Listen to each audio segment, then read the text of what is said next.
Do you remember the show Fear Factor? Some of you do.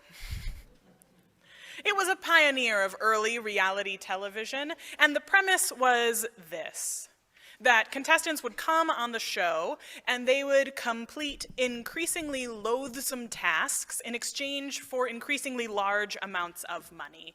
So for example, if you let a cockroach run across your face, you would get $1,000, but then if you kept doing the things that were terrifying, and eventually, like if you drank the shake made of unmentionable things, that then you could win like $200,000. It's a sign of inflation that I think, like, man, only $200,000?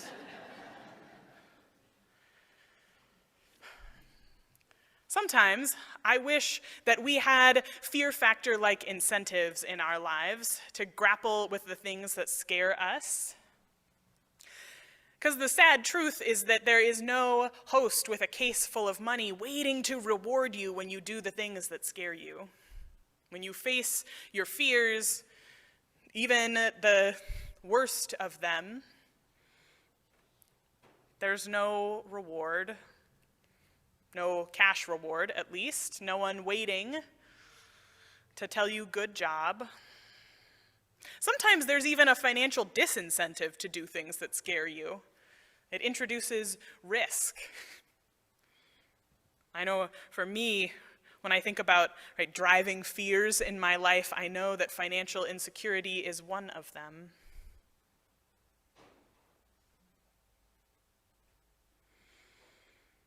And what we're afraid of encompasses all kinds of things. I recently polled all of my beloved and some unbeloved Facebook friends about what they're afraid of, what strikes fear in your heart. And it truly ran the gamut from losing my health to mice. It ran the gamut from like nuclear war to spiders and everything in between. And so we are faced with fearsome things, with things that scare us. And, sometimes we work to avoid the things that scare us. How many of you can think of a pattern in your life where you have just figured out how to not have to deal with the thing that scares you? How to send a different member of your household to dispatch the pest. How to put up armor that means you don't have to face. There's one in every relationship needs to have one person. Even if you're polyamorous, there must be at least one person in your household who will dispatch the pest. Right? Or whether you have built up the kind of armor that Marie talked about that makes it so that you don't have to deal with the emotions that strike fear in your heart.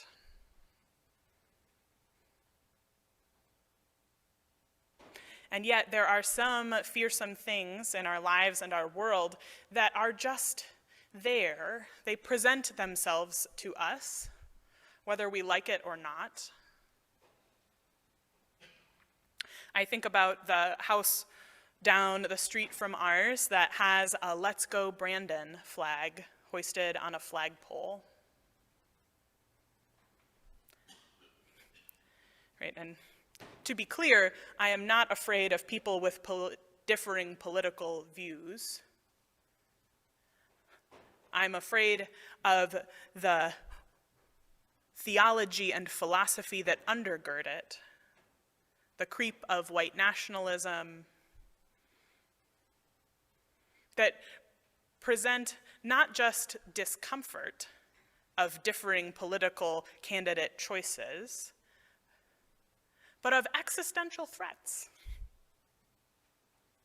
to me, to my family, to people I love, to people that I care about.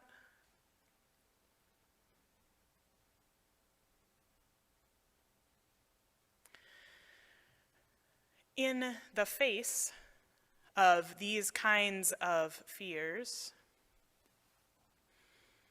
what does it mean for us to be courageous, to become brave?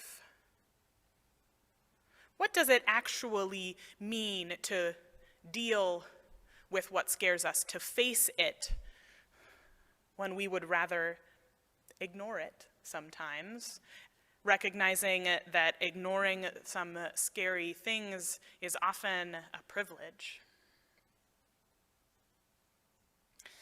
And the story we heard this morning proposes the sort of exposure therapy version of how to face your fears, which is that you just move towards it. If you just face it,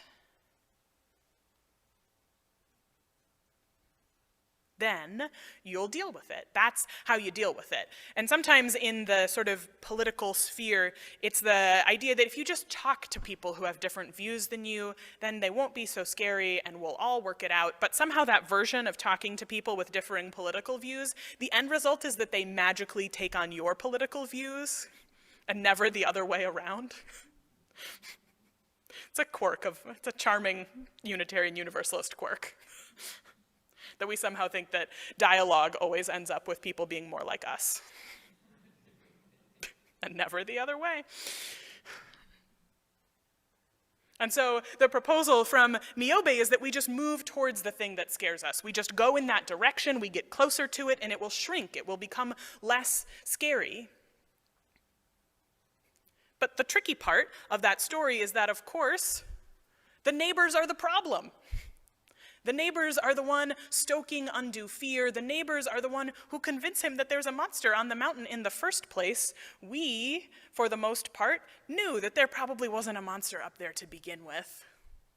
And Niobe knew it too. And so we are left with a tension in what it means to be courageous in the face of fear. We're left with this tension between the reality that we know that there are some things that scare us that we ought to move towards, that we ought to face directly, that we ought to directly engage with. And there are some things that we are afraid of that a deep caveman part of our lizard brain is telling us to get the heck out of Dodge from.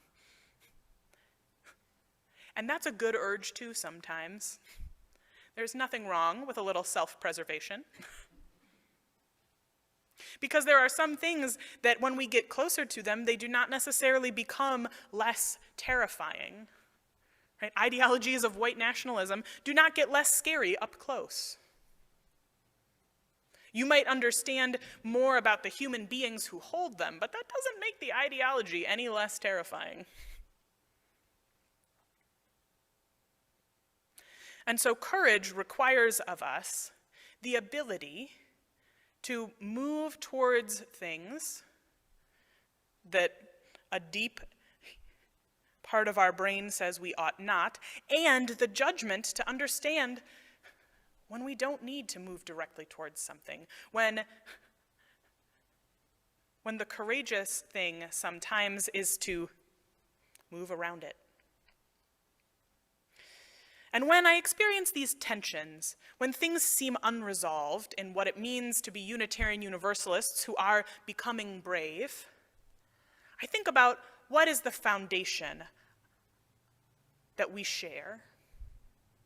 How do we define courage together?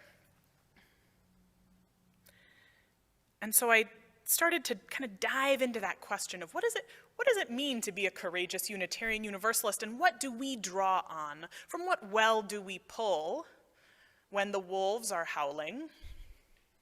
When the monster takes shape on the mountain?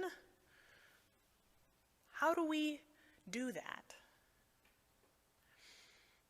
And the more I pondered, the more I remembered that one of the tricky bits about being Unitarian Universalist is that we do not have a shared creed or dogma.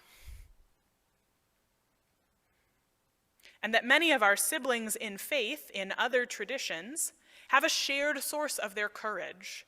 They can all point to God's unchanging hand on the course of the universe. They can all point to an afterlife reunited. Those things give them courage. They help them face what they fear most because they have certainty that lets them do it.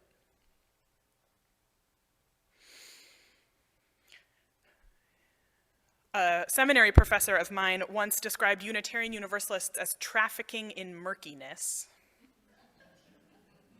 rather than, which is a very it's a delightful illustration of who we are as a people, right? We do not traffic in certainty. It's not what we do. And in fact, we are often suspicious of people who we think of as having certainty rather than depth. There's a funny thing that happens in the wider world, and sometimes even within our four walls, where we assume that the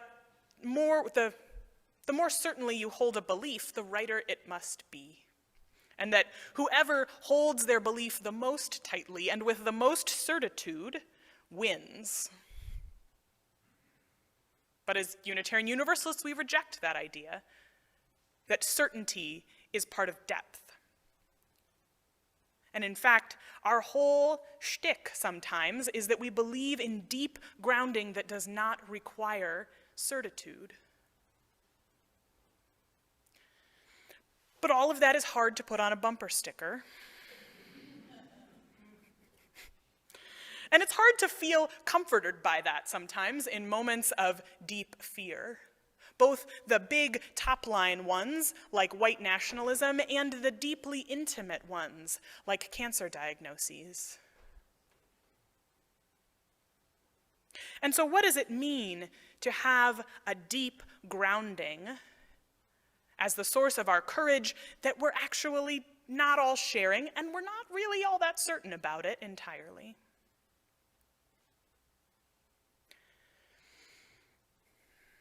But this is the gift of Unitarian Universalism. This is the gift of our faith, is that we don't have to be certain, which means that we don't have to be brave as a fixed state. And that being brave is not a permanent state of being, it's an invitation to becoming brave, to becoming courageous, right? Not that you have to be something, but that this religious community is an invitation to becoming something. And that means that if you ever feel like you are just not brave enough for a given situation, that it's okay. That we don't need you to be certain, we need you to be becoming.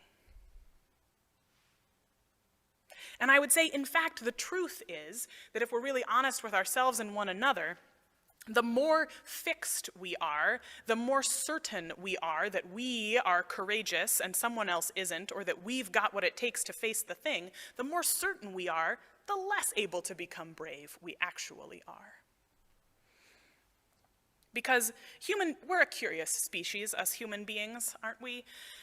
We're really good at having something happen that scares us and then building structures that respond to that specific thing, that help us feel like we can be sure that specific thing isn't going to happen ever again. I was reading an article this week about everyone's favorite federal agency, the Transportation Security Administration. Bless them. The TSA is a curious arm of the federal government that is very, very good, that has been built from its inception to protect against something like 9/11 happening ever again. And we all put up with infringements on our civil liberties and harassment of people of color, harassment of trans people. We put up with all of that because they're really going to prevent this one thing from happening. Except that most security and terrorism experts suggest that that one thing is not actually ever going to happen again. It's a different threat that we ought to be becoming brave about. It's a different thing we ought to be learning how to be brave in the face of, how to prevent, how to work against. But we feel Like we don't know how to do that, and so we pick the thing we already know. In that article, they sort of cite the adage that generals are always preparing to fight the last war.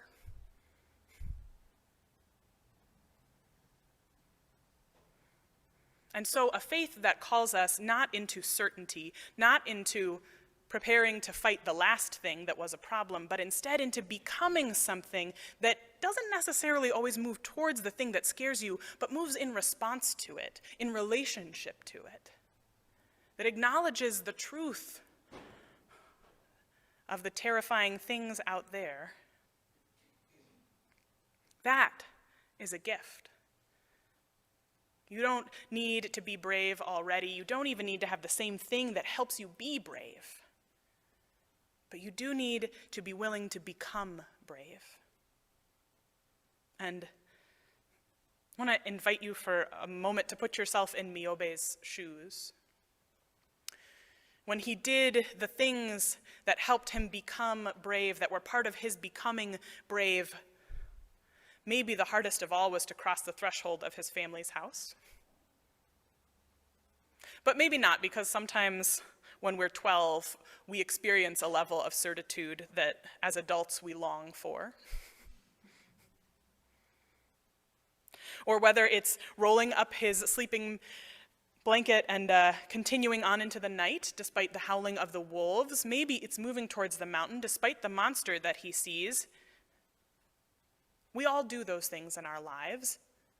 And the way that we become brave is that we draw on our deep and rich understanding of who we are and how we are in the world. Really, if you had to do something that frightened you, what would you call up in your mind? Is there a person who you imagine next to you, and when you imagine that person next to you, you think, okay, I can do this? Is there a place that you go when you need to become brave? A word, an image, a community? Who or what is there with you? What lets you put one foot in front of the other? What lets you become brave?